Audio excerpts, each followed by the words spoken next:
오늘 함께 볼 성경 말씀은 요한복음 1장 45절부터 51절의 말씀 중 46절 한 절의 한 말씀만 봉독하도록 하겠습니다. 요한복음 1장 46절 한 말씀 다 찾으신 줄 알고 한 목소리로 함께 봉독합니다. 46절입니다. 나다나엘이 이르되 나사렛에서 무슨 선한 것이 날 수 있느냐 빌립이 이르되 와서 보라 하니라. 아멘. 자, 오늘은 1장의 마지막 부분이기도 한 이 나다니엘에 관련되어 있는 이 말씀을 가지고 여러분들과 함께 은혜를 나누도록 하겠습니다. 그래서 나다니엘은 여러분들이 이 요한복음에서만 나오는 사람입니다. 다른 곳에서는 나다니엘이 안 나와요. 이 나다니엘은 바로 이 요한복음에서만 등장하는 사람이고, 이 나다니엘이라는 이 사람의 이름의 뜻은 하나님의 선물이다라는 이와 같은 이름의 뜻을 가지고 있습니다. 그래서 이 나다니엘에 대해서 어떤 학자들은 이와 같이 얘기를 합니다. 지금 요한복음 1장 45절부터는 지금 예수님께서 12제자들을 뭐하는 장면이에요? 12제자들을 불러 모으시는 그와 같은 장면이란 말이에요. 그 부분이 이제 시작되는 장면이에요. 그래서 어떤 학자들은 이 나다니엘을 누구로 보냐면 바돌로메라고 보기도 합니다. 바돌로메.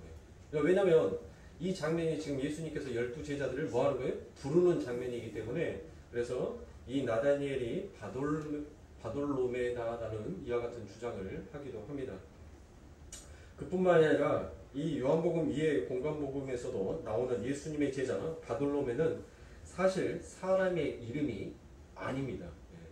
여러분들 바돌로메가 사람의 이름인 줄 알았는데 바돌로메가 사람의 이름이 아니에요. 그러니까 여기에서 바라고 쓰여져 있는 거 바뭐라고 이렇게 얘기를 하죠. 그 바라는 것은 이 헬라어로 뭘 가리키냐면 아들이다라는 뜻이에요. 아들. 그러니까 이 바돌로메를 헬라어로 말을 하니까 바톨레미예요. 그러니까 톨레미에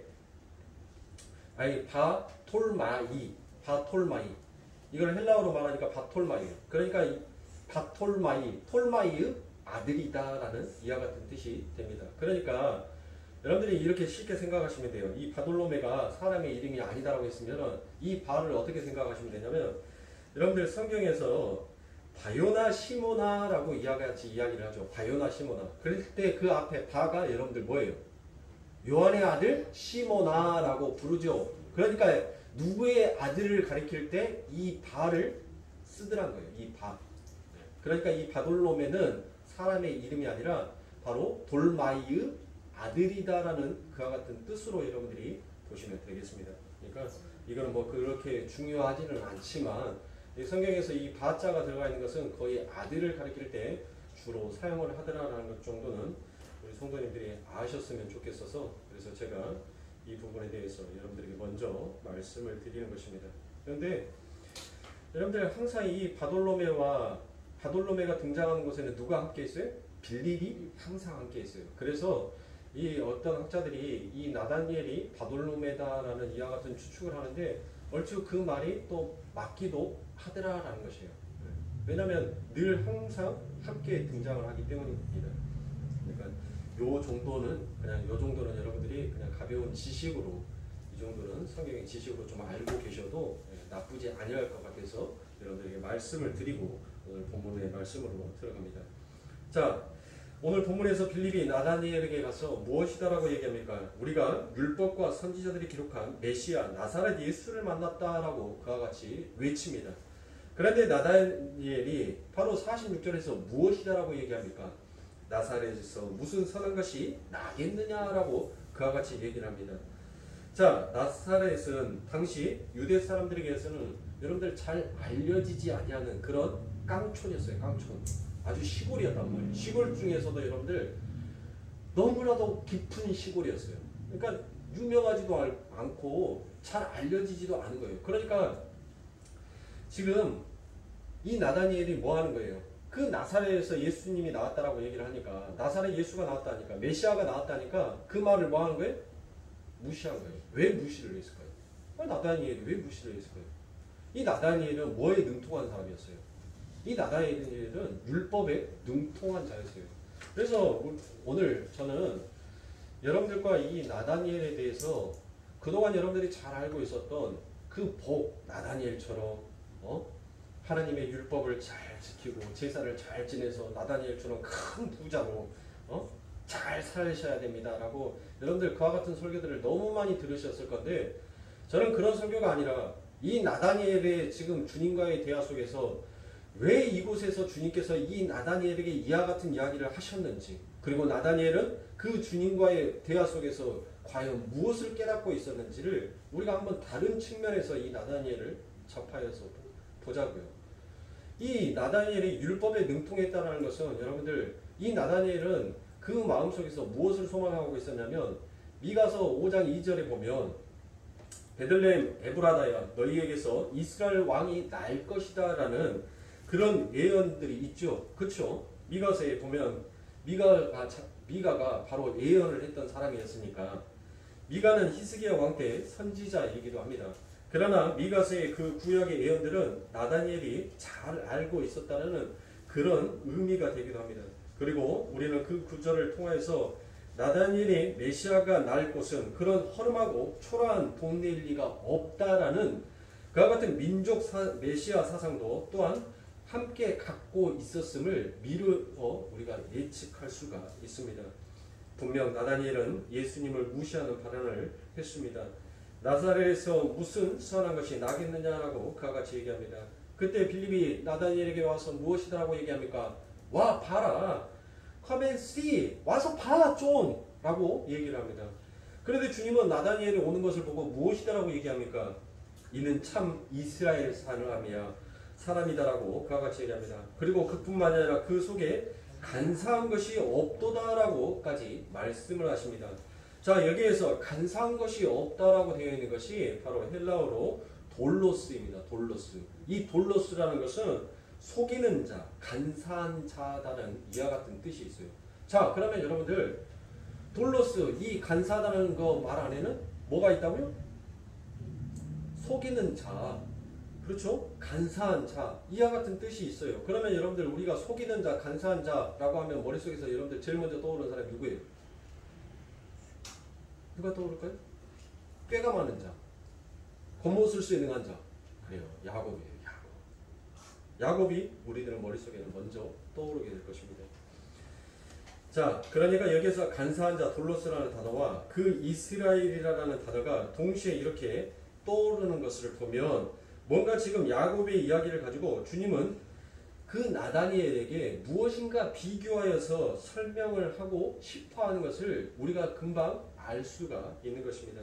주님은 간사한 자와 이스라엘을 동시에 등장시켜서, 다른 말로 야곱과 이스라엘을 등장시켜서 야복 강가의 씨름 이후에 이스라엘과 씨름 이전에 야곱을 동시에 등장시키시고 그 둘을 비교하시면서 지금 무엇인가를 설명하고 계시더라는 것입니다. 주님은 지금 나다니엘과의 대화를 통해서 육적 이스라엘의 대표인 야곱과 그 이름이 바뀐 이스라엘로 바뀐 야곱 이후에 이스라엘을 상징하는 교회에 대해서 지금 이야기를 하고 있더라는 것입니다. 그러니까 주님은 지금 구약과 신약을 서로 비교하여서 말씀하고 계시더라는 것입니다. 그런데 여러분들 나다니엘이 무엇이다라고 얘기합니까? 나다니엘이 좀 엉뚱한 대답을 하는 것을 볼 수가 있습니다. 그 예수님의 말씀을 듣고 그 나다니엘이 깜짝 놀랐죠. 그리고 난 다음에 주님께 무엇이다라고 얘기를 합니까? 어떻게 나를 아십니까? 라고 그와 같이 얘기를 합니다. 아니, 누군가가 우리에게 칭찬을 해주면 우리는 무엇합니까?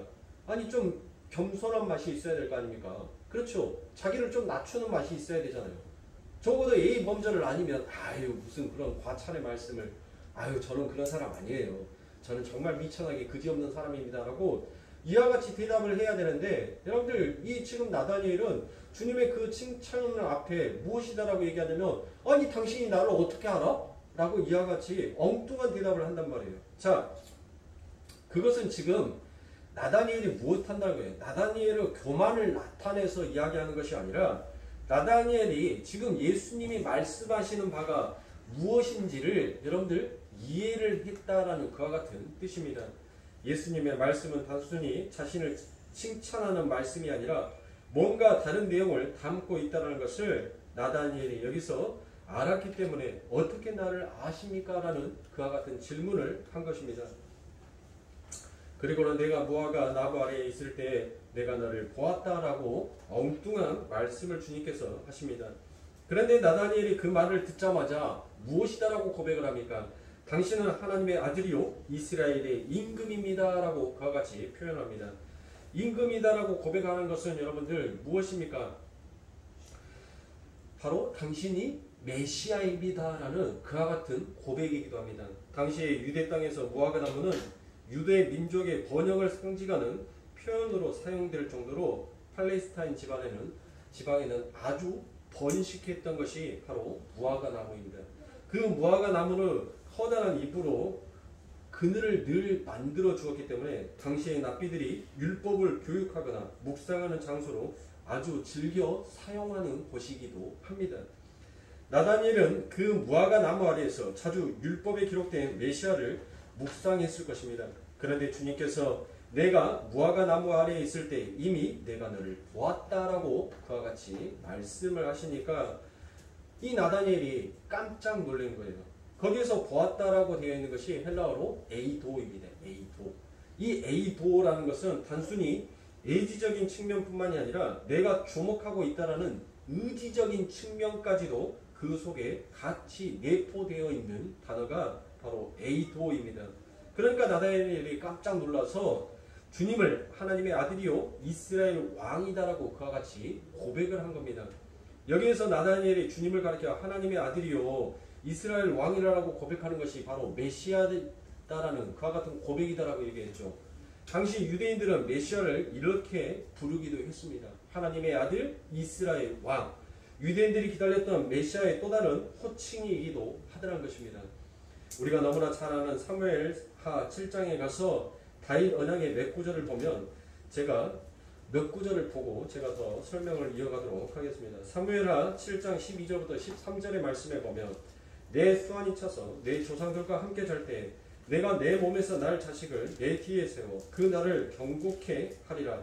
저는 내 이름을 위하여 집을 건축할 것이요 나는 그 나라 위를 영원히 경고케 하리라 라고 이와 같이 말씀하십니다. 자, 여러분들 이 사무엘하 7장에 나와 있는 이 말씀은 여러분들 무엇이다라고 얘기했어요. 제가 여러분들에게 여러 번 이 말씀을 그리고 이 사무엘에 관련되어 있는 말씀들을 여러분들에게 읽어드렸죠. 이거는 바로 나단의 신탁입니다. 나단의 신탁. 그래서 바로 이 구절에서 이스라엘의 메시아 사상이 시작이 된다라고 제가 예전에 설명을 했는데 여러분들이 아마 다 잊어버리셨을 겁니다. 그래서 여러분들 이 구절에 대해서는 깊이 말씀을 드리지 않으려고 그냥 간단하게만 살펴보고 가도록 하겠습니다. 이 구절에서 이스라엘의 메시아 사상이 비로소 시작이 되는 것입니다. 이 구절은 여러분들이 아시다시피 하나님께서 나단을 통해서 다윗에게 하신 다윗의 언약이기도 합니다. 그런데 나단을 통해서 이야기하셨기 때문에 나단의 신탁이다라고도 우리가 이야기를 하는 것입니다. 그러니까 무슨 말이냐면 하나님께서 다윗의 한 아들로 다윗의 후손으로 왕위를 계승하게 해서 다윗 왕조를 세우시겠다라는 그와 같은 말씀입니다. 그리고 이스라엘의 진정한 왕이신 하나님을 대신해서 합법적으로 통치하는 자로 그를 세워서 하나님의 아들을 삼으시겠다라는 그와 같은 약속 또한 이 나단의 신탁 안에 들어가 있습니다. 여기에서 이스라엘 왕, 하나님의 아들이라는 개념이 도출이 되더라는 것입니다. 실제로 이렇게 해서 다윗 왕조가 이때부터 시작이 됩니다. 솔로몬이 다윗의 씨로 맨 먼저 하나님의 아들이 되어서 하나님의 백성이 이스라엘을 하나님의 대신 통치했고 성전도 지었고 그래서 다윗 왕조가 지속되었을 때에는 이 구절을 근거해서 나단의 신탁의 근거해서 다윗 자손이 왕위에 오를 때마다 하나님의 아들로 선포되는 의식이 있기도 했습니다. 그래서 다윗 왕조, 다윗 후손의 왕으로 즉위를 할 때마다 시편 2편이나 시편 29편, 시편 132편 같은 곳에 보면 메시아의 시가, 메시아의 노래가 메시아의 합창으로 불러졌던 것이 바로 그곳에 기록이 되어 있다는 것입니다. 하나님의 아들의 등극이라고 생각하기 때문에 그러나 우리가 익히 아는 것처럼 하나님께서 나단을 통해 했던 언약은 장차 다윗의 후손으로 오실 메시아 예수 그리스도를 가리키는 것이었다는 것을 여러분들 이야기를 하는 거예요. 그 안에 하나님의 그 뜻이 담겨져 있는 것입니다. 그런데 여러분들 이 이스라엘 백성들은 그 언약을 못해요. 곡해를 해버리더란 것이에요. 그리고 육적 이스라엘 그리고 육적 다윗의 후손으로 그들은 그러니까 사람의 왕으로 눈에 보여지는 것으로 그들은 곡해를 하더라는 것이에요. 이 나단의 신탁이 육적 이스라엘과 육적 다윗의 후손을 향한 하나님의 언약이다라면 유대인들이 생각한 그런 육적인 것이다면 여러분들 한번 곰곰이 생각을 해보자고요. 다윗의 후손과 다윗의 왕국이 여러분들 영원해야 될 거 아닙니까? 왜 그렇습니까? 하나님께서 약속하신 것처럼 이렇게 내 위가 영원할 것이다라고 그와 같이 말씀하셨지 않습니까? 그러나 바로 솔로몬의 아들 때 르호보암 왕 때 여러분들 두 나라가 이게 한 나라가 두 나라로 나뉘어져 버리는 그와 같은 사건이 있죠. 그때가 언제입니까? BC 931년경입니다. 그리고 난 다음에 그 후로부터 BC 721년경에 아수르로부터 이 북이스라엘이 망하게 됩니다. 그리고 BC 586년에 이 바벨론에 의해서 남유다마저도 망하게 되는 거예요. 자, 그러면 이 이스라엘 백성들은 어떻게 생각을 했을까요? 하나님은 거짓말쟁이인가? 하나님이 지금 거짓말을 하고 있나? 아니 다윗의 왕국이 다윗의 왕위가 영원할 것이다라고 내 위가 영원할 것이다라고 말씀하신 하나님이 왜 이렇게 나라를 망하게 하지? 왜 나라를 둘러 갈라지게 하지? 하나님은 거짓말쟁이 하나님인가? 여러분들 그렇게 생각했겠어요? 전혀 그렇지 않더라는 것이에요. 그들은 그들의 종말을 보고 먼 훗날을 바라보는데 그 먼 훗날을 바라보는 바라보는 눈이 여러분들 어디에 있다는 거예요? 어디에?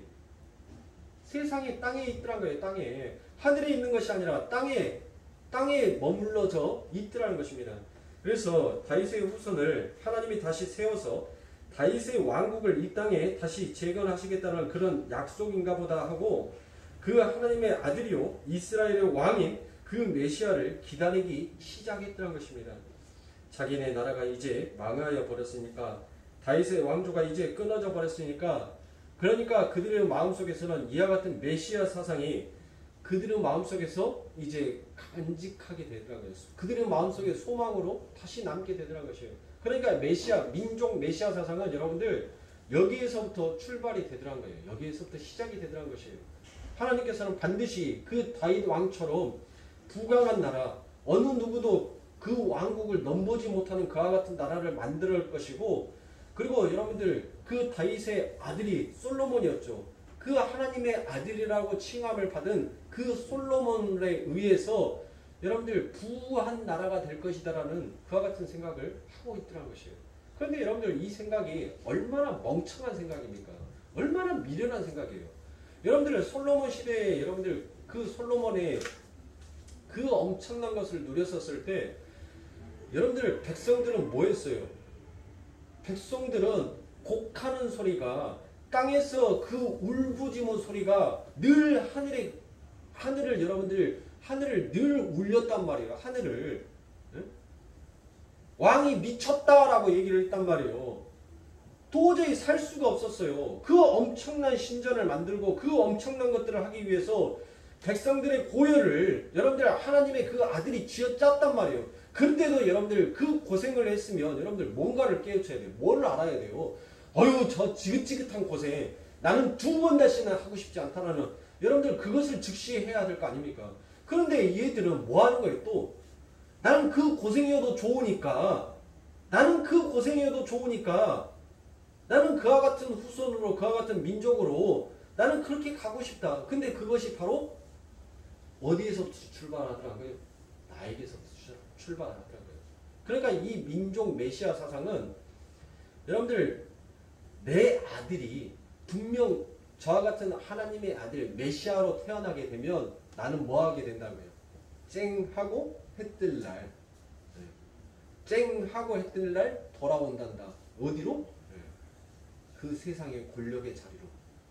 지금은 내가 이렇게 별 볼 일 없는 자로 살지만 내 자손이 내 후손이 그 메시아로 등극해서 오게 되면 나는 이제 영원한 행복 시작 불행 끝 요거를 그대로 마음속에서 늘 간직하고 있었던 것이에요.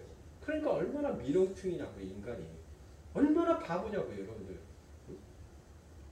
여러분들 애굽에 종살이하는 것이 뭐가 그렇게 좋아서 그들은 끈떡하면 애굽으로 돌아가자라고 얘기를 했어요. 아니 지그들이 열심히 노력해서 여러분들 무엇인가 하나라도 제대로 가질 수 있는 것이 있었습니까?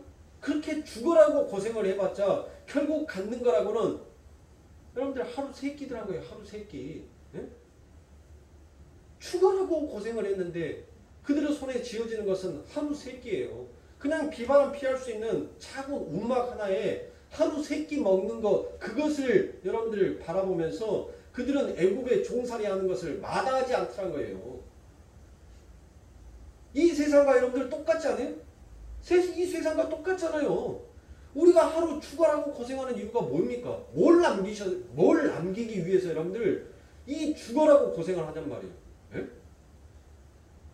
죽으라고 고생해봤자 아침, 점심, 저녁 세 끼예요. 세 끼 먹고 난 다음에 견속간에 가서 그냥 버리는 거. 그게 전부예요.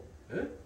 그게 전부란 말이에요. 그런데 이 세상이 좋다라고 이 세상에서 아둥바둥 살아보겠노라라고 그렇게 부르짖고 있는 그들의 모습을 지금 하나님께서는 이 나다니엘을 통하여서 그 나다니엘의 대화를 통하여서 지금 뭐 하는 거예요? 이야기하고 있는 거예요. 너희가 지금 기다리고 있는 그 민족 메시아, 정치적으로 군사적으로 너희들을 부강하고 힘센 나라로 만들어줄 그런 메시아가 나는 아니다라는 것을 하나님께서 선포하는가 동시에 하나님께서는 또 뭘 하는 거예요? 자, 야곱이라는 사람을 제가 들어서 여러분들에게 말씀을 드렸죠. 야곱은 뭐 한 자가 있어요? 간사하고 속이기를 잘하고 곤모술수가 강한 자가 바로 야곱이었잖아요. 그런데 그 야곱이 하나님과 씨름하면서 뭐 하는 거예요? 하나님과 씨름하면서 그의 이름이 이스라엘로 바뀌었죠.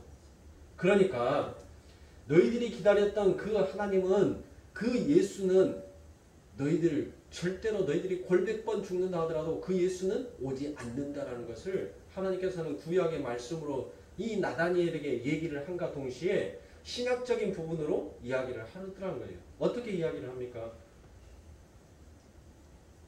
그 하나님의 너희들이 기다리는 그 메시아는 바로 하나님의 은혜로부터 너희들이 무엇인가를 열심히 해가지고 너희들이 무엇인가를 열심히 만들어서 되는 것이 아니라 그 하나님의 은혜로부터 시작해서 그 하나님의 은혜로 완성이 된다는 것을 지금 예수님께서 말씀하고 계시더란 것입니다. 그런데 여러분들, 자, 이 나다니엘의 대화 속에서 이 나다니엘이 분명히 여러분들 그 주님을 무엇이라고 고백을 합니까? 하나님의 아들이요 이스라엘의 왕이다라고 그와 같이 고백을 하죠. 그런데 그와 같은 고백을 했었을 때 주님께서 무엇이다라고 얘기합니까?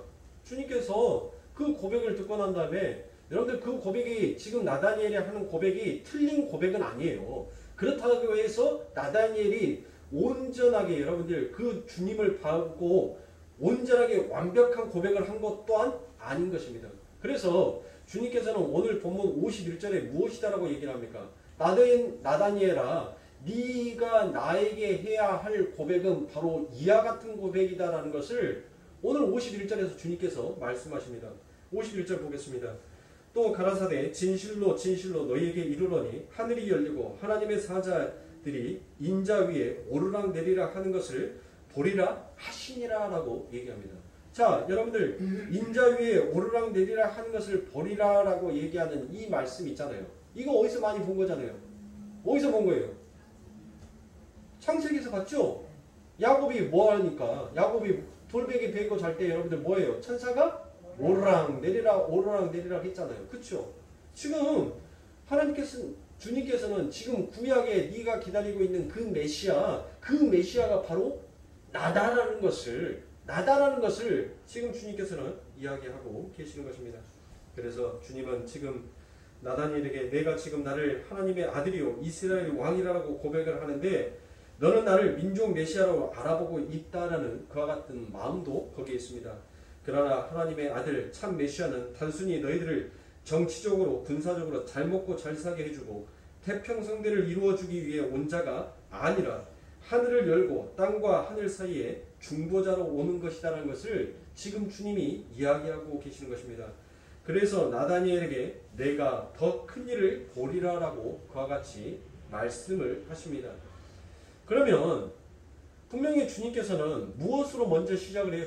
이 나다니엘과의 대화를 어떻게 시작합니까? 나다니엘을 여러분들 칭찬을 하죠. 너는 이스라엘 중에서 간사한 것이 없다라고 그와 같이 얘기를 했단 말이에요. 그와 같이 칭찬을 했어요. 그러면 여러분들 아니 이 나다니엘이 하는 고백을 주님께서는 아니다. 네 고백이 지금 너 고백 속에서는 진실함이 없다라고 얘기를 해요. 그러면서 51절에 너의 고백이 바로 이와 같은 고백이 되어야 된다는 것을 주님께서 51절에 말씀하신단 말이에요. 그리고 난 다음에 1장이 끝나버려요. 그렇죠. 1장이 끝나버려요. 요한복음 1장이. 그러면 우리가 지금 주님께서는 이 나다니엘의 뭐를 보고 칭찬을 해주신 거예요? 도대체 뭐를 보고 주님께서 칭찬을 해주신 거냔 말이에요. 이 부분에 대해서 우리가 어떻게 이해해야 합니까? 자, 아직 나다니엘이 그런 민족 메시아 사상에 머물러 있었다면 주님께서 나다니엘을 칭찬하고 있다는 걸 우리가 어떻게 이해가 되겠냐는 말입니다. 분명 주님은 나다니엘에게 네가 참 이스라엘이다. 그 마음속에 간사한 것이 없다라고 그와 같이 말씀을 하셨습니다. 그러니까 여러분들 결론부터 말씀드리자면 나다니엘이 비록 민족 메시아 사상을 가지고 있기는 했지만 그는 다른 유대인들처럼 서민 사상이나 율법주의에 의해서 하나님의 언약이 이루어지는 것이 아니라 오직 하나님의 그 언약은 은혜로 이루어질 것이다라는 것을 그는 그 무화과 나무 밑에서 지금 하나님의 말씀과 율법과 씨름을 하고 있었던 거예요. 마치 누구와 똑같이? 야곱과 똑같이 그와 같이 하나님의 그 메시아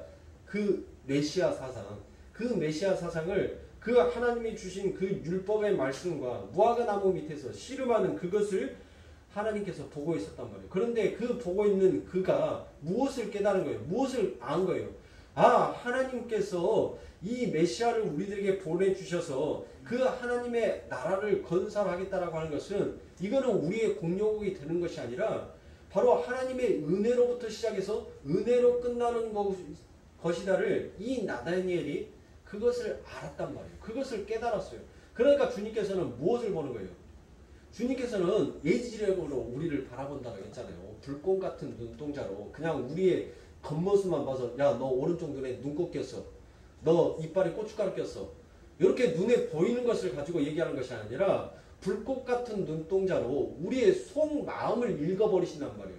그러니까 주님은 이 나다니엘이 그 하나님의 말씀과 무화과 나무 밑에서 씨름하고 있었는데 그가 깨달았던 것이 아, 이것이었구나라는 것을 알았던 것을 하나님께서는 그것을 보고 지금 이 나다니엘을 칭찬해 준 거예요. 너는 야곱과 같이 그와 같은 간사함이 없다는 거예요. 야곱은 어땠어요, 여러분들? 야곱은 너무나도 잘 알잖아요. 야곱이 어떠한 자였냐고요. 야곱은 우리가 로마서의 말씀에서 본 것처럼 야곱은 어미의 태중에 있을 때부터 누가 선택을 해줬어요? 하나님께서 선택을 해줬어요. 하나님께서 복 주겠다라고 하나님께서 이는 내 사랑하는 아들이요라고 칭하여 버렸단 말이에요. 에서는 미워하고 야곱은 사랑한다라고 하나님께서 말씀하셨으니까. 응? 그러면 여러분들 어떻게 해야 돼요? 이 야곱은 뭐 하면 돼요? 그 하나님의 말씀이 자신의 삶 가운데 그 언약이 이루어질 때까지 뭐 하면 돼요? 기다리면 된단 말이에요. 기다리면. 근데 이 야곱은 뭐 했어요? 그 하나님의 장자권의 그 언약이 얼마나 큰 것인지를 이 야곱은 알아버렸단 말이에요. 먼저 깨달아 버렸어요. 그래서 야곱은 뭐 한 거예요? 너무나도 성급하게 자기의 깨를 동원해서 자기의 지혜와 지식을 동원해서 그 형을 속이고 그 아버지를 속여서까지 여러분들 그 하나님의 언약을 받고자 싶었단 말이에요. 그리고 그 언약을 받았어요. 여러분들 그게 하나님께서 뭐 하더라고요?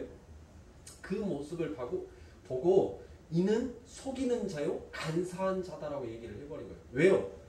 네가 뭘 그렇게 꾀를 부리지 않아도 네가 남들을 속이지 않냐 해도 내 축복은 너를 향해서 가고 있다는 것을 네가 믿기만 하면 난 너에게 어떻게 해서든 그 축복이 갈 수 있도록 나는 할 건데 너는 왜 끝까지 그것을 믿지 못하느냐? 너는 간사한 자다. 너는 속이는 자다라고 얘기를 하는 거예요. 그러니까 뭐예요? 하나님께서 우리들에게 뭔 축복의 말씀을 주면은 여러분들 뭐예요?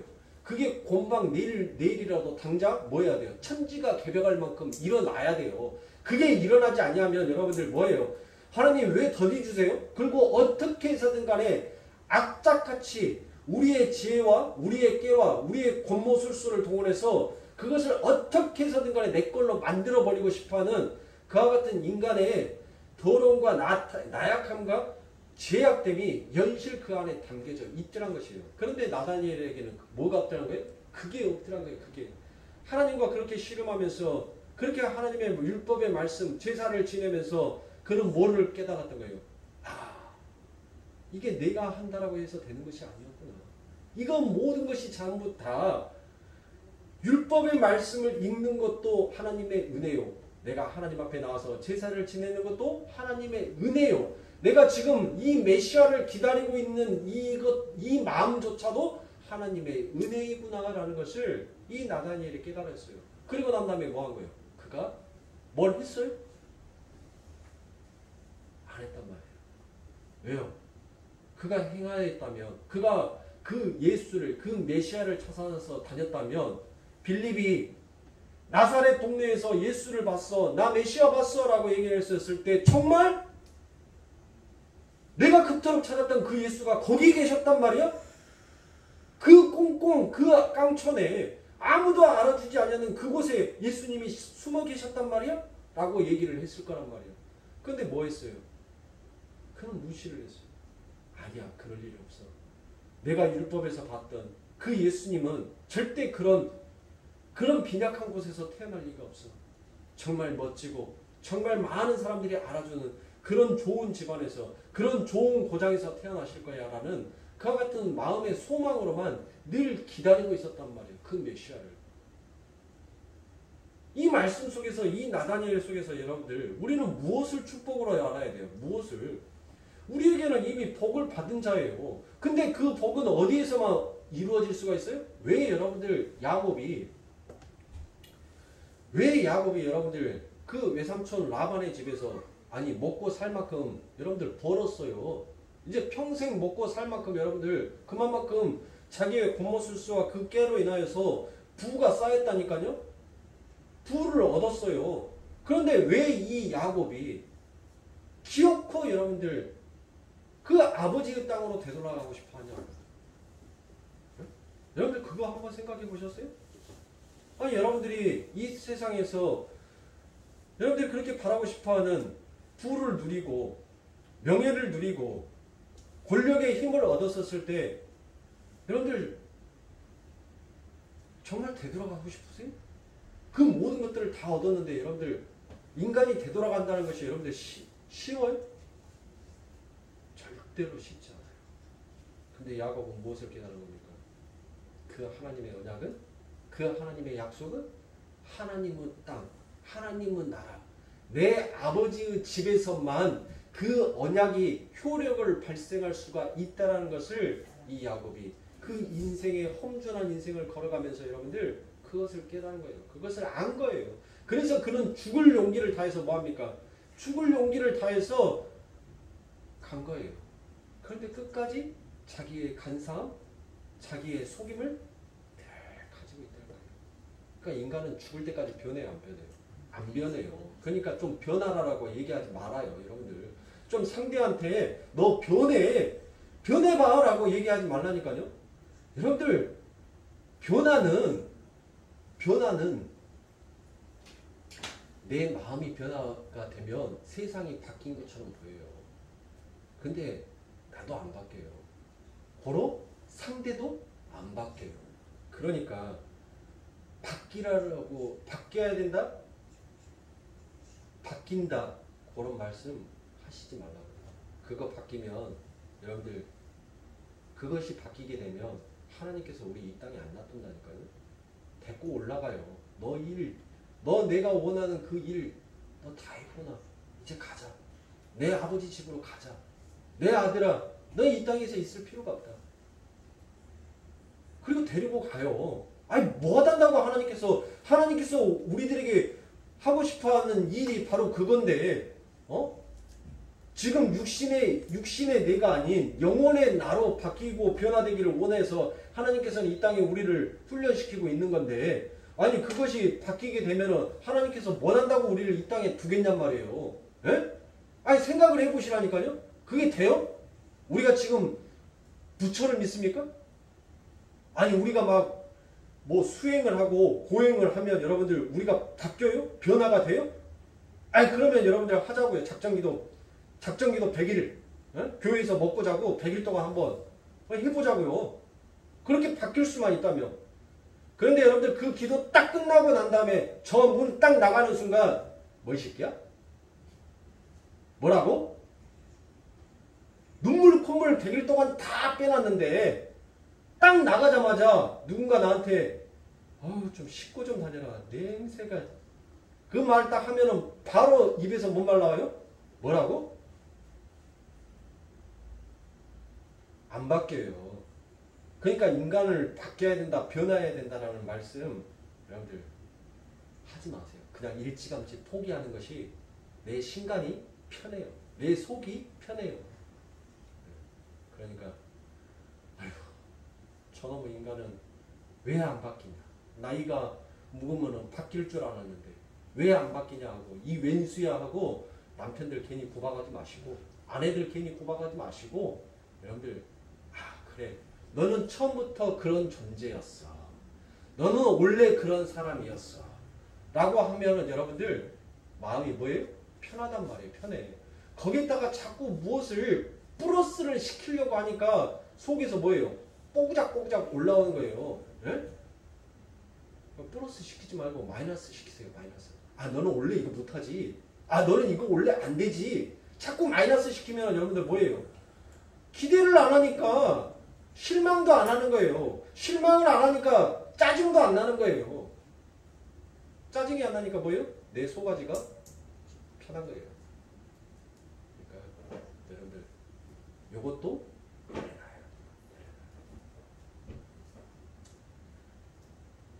그러니까 사랑하는 성도님들 지금 우리는 이 나다니엘과 이 야곱의 이야기를 통해서 하나님께서는 지금 무엇을 우리들에게 어필하고 계신 겁니까? 오직 하나님의 복은 하나님의 은혜로 시작해서 그 은혜로 주어지게 된다는 것을 지금 이 나다니엘의 얘기를 통해서 저와 여러분들에게 들려주고 있는 것이에요. 여러분들이 그 복을 쫓아서 쫓아가면 쫓아갈수록 그 하늘의 복은 여러분들에게서 점점점 더 멀어지게 되어 있습니다. 여러분들이 여러분들의 자신을 버리고 여러분들의 지식을 버리고 여러분들의 깨를 버리고 여러분들의 모든 사고방식을 내려놨었을 때 그 복은 내가 내려놓은 만큼 나에게 하늘의 복은 다가와요. 근데 그게 우리가 가능하냐? 저부터도 안 돼요. 아마 저 목회 이 강단에 서서 이 강단에 내려올 때까지 여러분들 안 변할 겁니다. 조금 더 이제 뭐 10년, 20년, 30년 하다 보니까 좀 이 말하는 거 그것이 조금 더 자연스럽기는 하겠죠. 네? 말이 조금 더 매끄럽기는 하겠죠. 그러나 저의 성격은 안 바뀌어요. 제가 말씀을 선포하는 이 말씀의 이 부분들은 안 바뀐단 말이에요. 그럼 어떻게 해야 돼요? 그래서 우리는 어디 안으로 들어가는 거예요? 은혜 안으로 들어가는 거예요. 은혜 안으로. 근데 우리가 은혜 안으로 들어가고 싶다고 해서 들어가잖아요? 안 되는 거예요. 누가 나를 바꿔주지 아니하시면? 주님이 나를 바꿔주지 아니하시면. 주님이 야곱에서 이스라엘로 바꿔주지 아니하시면 그 야곱은 끝까지 간사하고 자기밖에 모르는 자기 중심으로 여러분들 살다가 그렇게 죽어요. 아무리 하나님의 축복을 받은 자라 할지라도 하나님의 은혜가 그에게 부어지지 아니하면 그는 곤모술수를 통하여서 그는 그렇게 죽어요. 여러분들 야곱이 어디에서 죽어요? 야곱이 여러분들 어디에서 죽은지 아시죠? 애굽에서 죽잖아요. 응? 애굽.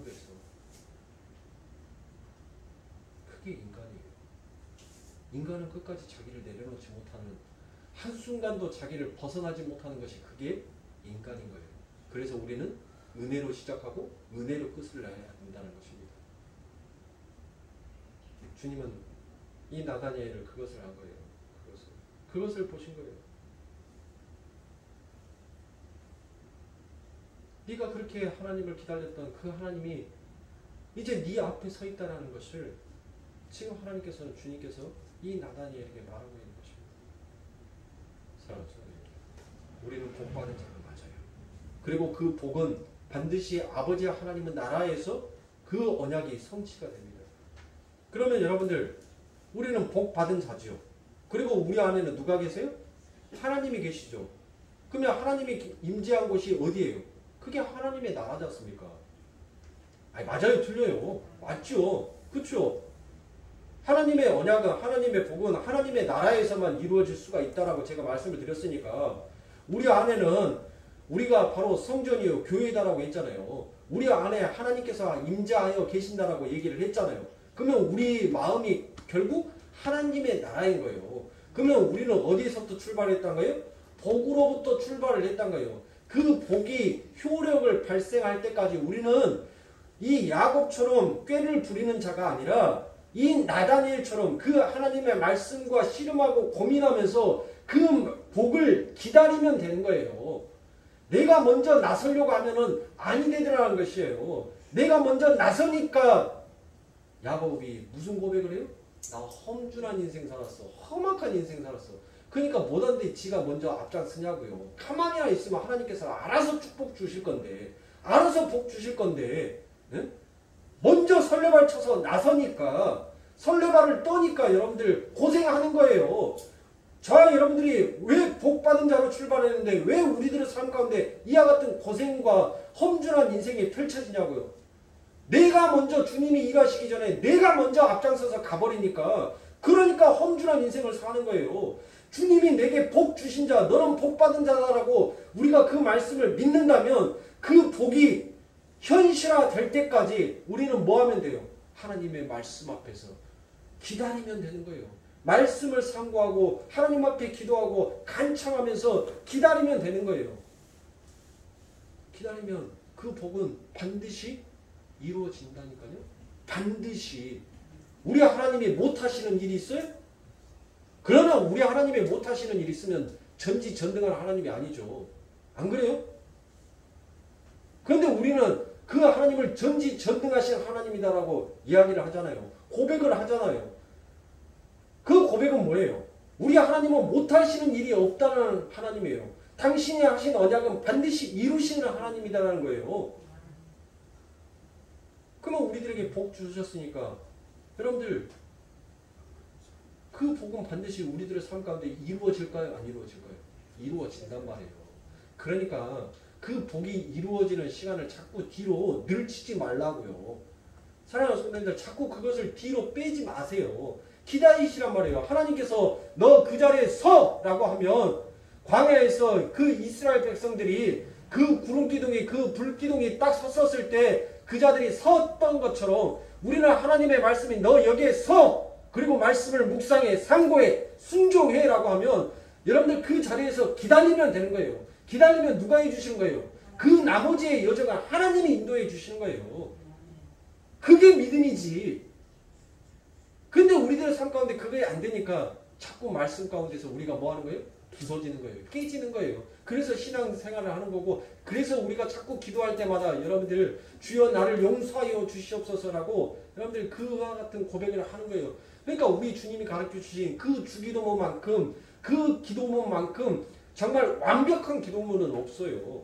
그러니까 사랑하는 성도님들, 대표기도 시키면 긴장하지 마시고 정 안 떠오르면 성경책 앞에서 펴서 하늘에 계신 우리 아버지여 이름이 거룩히 여김을 받으시오며, 여러분들 그 주기도문 하면 그것은 누구의 기도예요? 주님이 우리들에게 가르쳐 주신 기도니까 그보다 멋진 기도가 어딨냐고요. 긴장하지 마시라고요. 말씀을 마무리 짓도록 하겠습니다.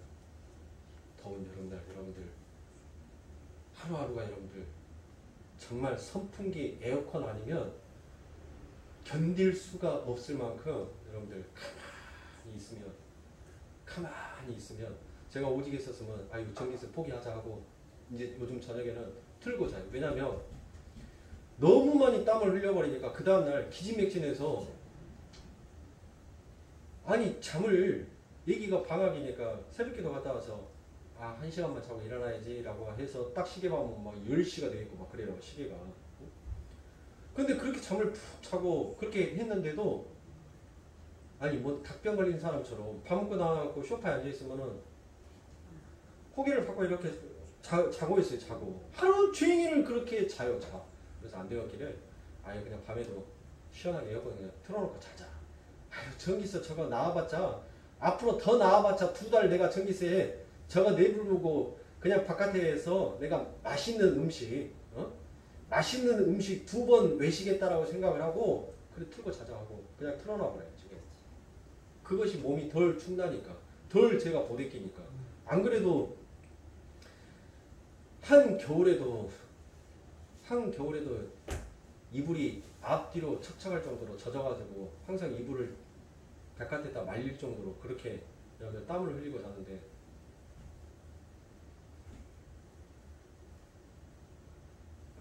사람 선생님들 말이 이제 3000%로 흘러서 자꾸 엉뚱한 쪽으로 가버렸는데 말씀은 결론은 그겁니다.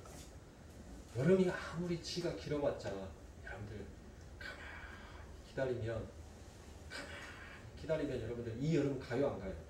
가요. 우리들에게 여러분들 발이 꽁꽁 손이 꽁꽁 귀때기가 찢어질 정도로 그렇게 매서운 그 겨울이 우리들에게 이제 다가와도 여러분들 얼어 죽을 것 같아요 하나님 해도 그 얼어 죽을 것 같은 그 겨울도 여러분들 지나가요. 저와 여러분들의 삶 가운데 연단의 시련이 있으십니까? 그 연단의 시련도 하나님의 시간에 맞춰서 지나가요. 그것이 지나가야지만이 여러분들 새싹이 피고 또 뜨거운 여름이 또 다시 고난이 와서 또 다른 또 아름다운 풍성한 열매를 맺히고 또 혹독한 시련을 당하고 여러분들 이 사계절을 통해서 이게 우리의 인생이란 말이에요. 늘 평안 가운데 있으면 여러분들 뭐예요? 신명기 말씀이 뭐예요? 내 백성이 나를 잊었다 나를 버렸다라고 말하잖아요. 그들이 왜 버렸어요? 그들이 언제 버렸냐고요? 그들이 등 따시고 배부르니까 여러분들 다 지잘난 맛에 된 줄 알고 하나님을 잊어버리더란 거예요. 고난 속에 있을 때는 역경 속에 있을 때는 환난 속에 있을 때는 주여 주여 하면서 눈물 콧물 흘리면서 아버지 이 죄인을 살려주세요. 용서해 주세요. 잘못했습니다 하면서 눈물 콧물 다 흘리는데 내 삶이 조금 살만하니까 내 잘난 맛에 좀 살만하니까 뭐예요? 기도도 안 해. 말씀도 안 봐. 찬양도 안 해. 그러니까 하나님께서 뭐 하는 거예요? 봄, 여름, 가을, 겨울처럼 하나님께서 우리들의 인생을 그렇게 굴곡을 주시는 거예요. 바이오 리듬처럼 오르락 내리락을 주시는 거예요. 그래야지만이 뭐 할 수 있으니까 내 백성이 나를 잊지 아니하였구나라는 그 고백으로 뽑아져 나올 수 있게끔 하니까.